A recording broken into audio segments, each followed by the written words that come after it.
Hello and welcome to Sport This Morning. I'm Cecilia Omogbe. It's great to have you join us again today. I'm Tayo Salam. Always a delight to have you join us to talk sports. I'm Austin Okonakwan. Okay, let's go to Khartoum in Sudan, where we'll be talking about the ITTF Africa Senior Cup Table Tennis Championship. Yes, the story is that this Nigerian called Aaron Quadri is the undisputed champion. You know what? It got sweeter when he defeated Omar Asa of Egypt by 4-1 to be crowned champion. Undisputed champion, Aaron Quadri. Yeah, definitely from that, attention will obviously shift to the real tournament, talking about qualifications, Right. African qualifiers for the 2016 Olympic Games. And we're definitely going to be having two big shots who will definitely have eyes on the prize, on how they can get a ticket. Of course, Segun Toriola and Edem Offiong. Remember, Segun Toriola actually lost in the semi-finals to Omar Asa, so it wasn't a good one for, of course, Edem Offiong. Well, she just couldn't even finish in the top three. She was in the top four, but definitely not top three. But Segun Toriola won the bronze in the Sudan tournament. And of course, we want to consolidate on that when the Olympic qualifiers start today.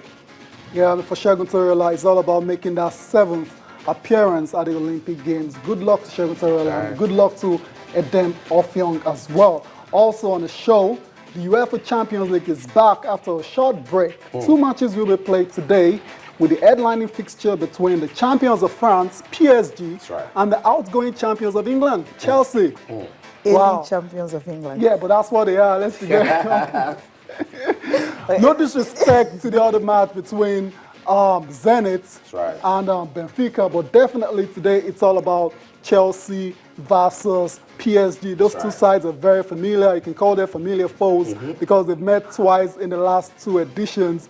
And it's been one apiece. And really, you know, last year PSG knocked out Chelsea. The year before, Chelsea knocked out PSG. So it's a very close one to call. Very close one. Something similar about both of them. Chelsea right now is having a good run in the English Premier League. 12 games unbeaten. And for PSG, well, how many? It is about 30, 35. Yep. Wow. Unbeaten run. Wow. So definitely, I think that's what they have in common. Chelsea, 12 games unbeaten, 12th on the table.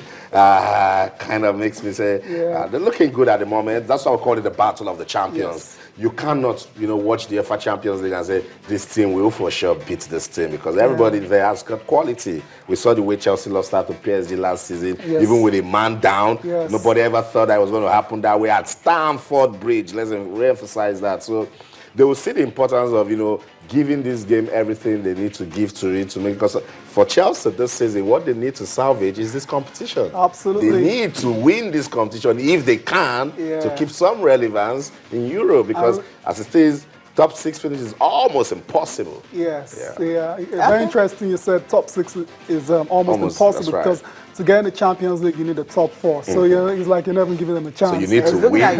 The only way you can be part of it next year is if you win it.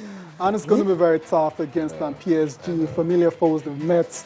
And the last year's one is still very fresh in our memories, 1-1. David Luiz? Yeah, 1-1, in France. And when everyone thought Chelsea would just come back to London and wrap it up, and they go and draw 2-2. So PSG went through on away goals in that one. So I'm not going to predict this game at all, Austin.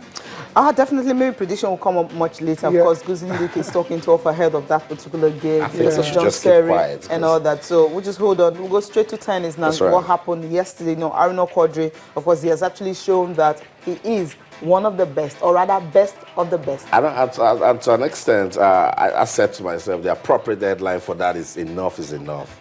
Omar Asa.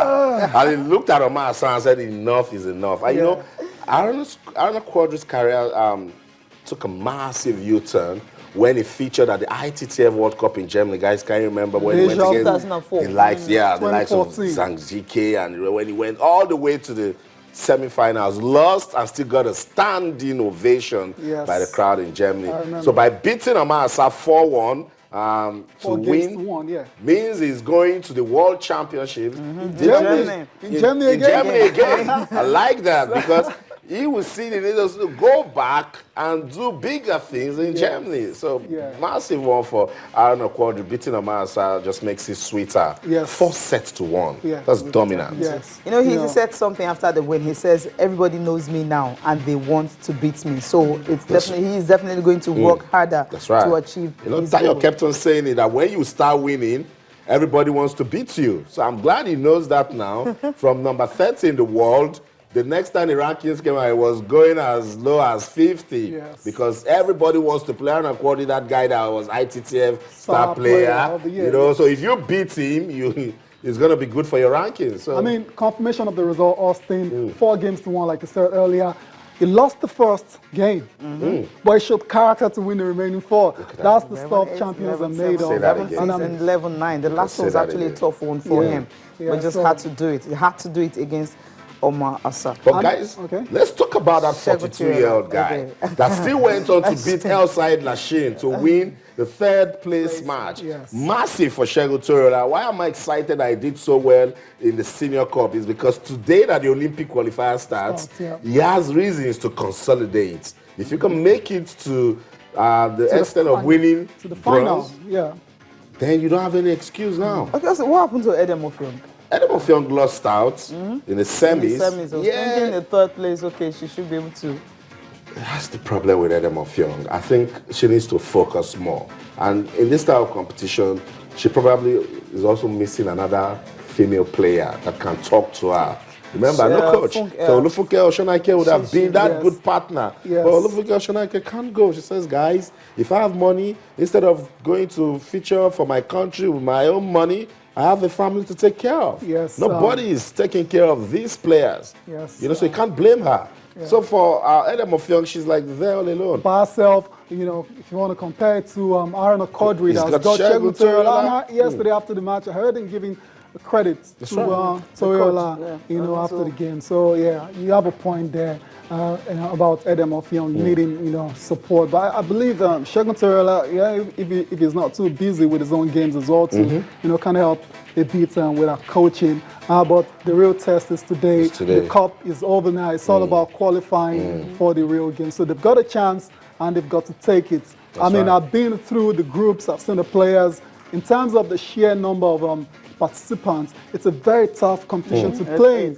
Okay, Aaron Quadri is not there, Omar Asa is not there. Yeah, we know all that. But the other guys that are there want to go to Rio as well. Too. So that alone makes it very tough. Competitive, yes. And I spoke to the champ this morning. So Austin, I'm sorry, I've packed my load, I've won the competition. I'm going back to Portugal. He's on board as we speak, going back to Portugal because action still continues in the league. So he says he needs to be busy to keep doing these things, you know. He can only wish Segun Toriola and Edem Offiong all the best, talk to them on the phone, you know, follow the action.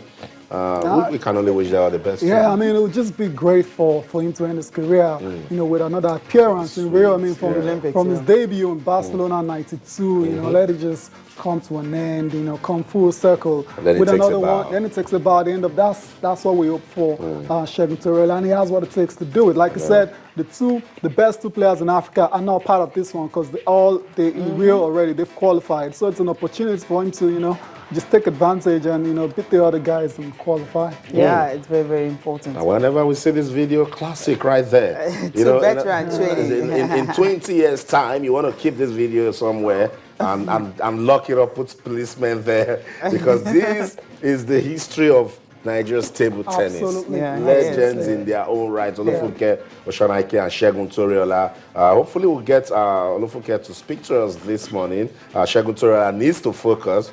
Maybe when he wins that Olympic ticket, he'll be smiling to talk to us. Yeah, definitely. Right now, he needs to concentrate and just focus on this game and get the ticket that he definitely aspires to take. Yeah, I was talking about the sheer number of participants, 24 players, you know, 6 groups of 4 players each, and just 2 finalists. Just 2 finalists will qualify. So it's a very competitive competition. So the last 2 players that get to the final definitely have the ticket. So all Segun Toriola needs to do right now is to just get to that final. He's seeded in Group 1. And of course, that's him there. Boya Emmanuel of Sierra Leone is also there. Hussein Ahmed from Sudan, and Uguay Anthony from Uruguay Kenya. was in Yaoundé. Same with Boya Emmanuel. I can't remember Sinakme being there. Those guys won't bother Segun Toriola. Yeah, they shouldn't, right? Then for the women, Edem Offiong, of course, you have to battle Farah Safar of Djibouti and Hussein Habab from Sudan. And also, someone actually got a bye there. The person who got a bye would be joining them in the women's singles group 1. So, for competition of this status and of this level, yeah, you have to take it game by game. That's right. You know, so first of all, Segun Toriola and Edem Offiong, I beg your pardon, will need to, you know, be amongst the top 2, you know, to get into the main draw. And then from there, they take it one step at a time. Yeah, so the target right now is to get out of this group first of all, group 1. But it is very achievable. I'm not playing in it. I can feel the pressure. Yeah, it's a lot of pressure. Is it on you or the players? I report this sport. I need to feel it too. Yeah. But let's just wish them all the best. I think it can be done. Yes, it can. All right. If Anwan Wodo is ready, let's go to. Okay. I will just wait for Anne to be ready. Of course, she will be talking to us much later. Can we just quickly go back to what's his name again? Damn. I don't know, Quadri. I don't know, Quadri. Yeah, after the game, like, it is very. After the match, because I was really excited.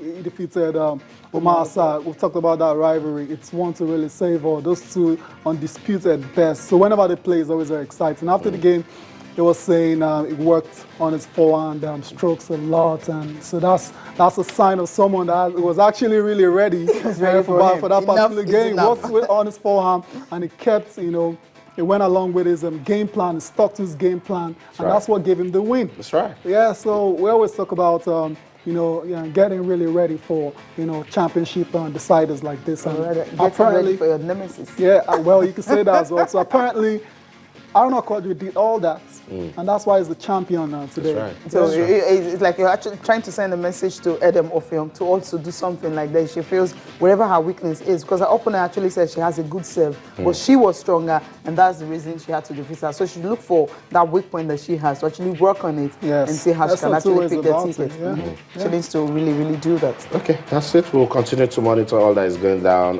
in Sudan.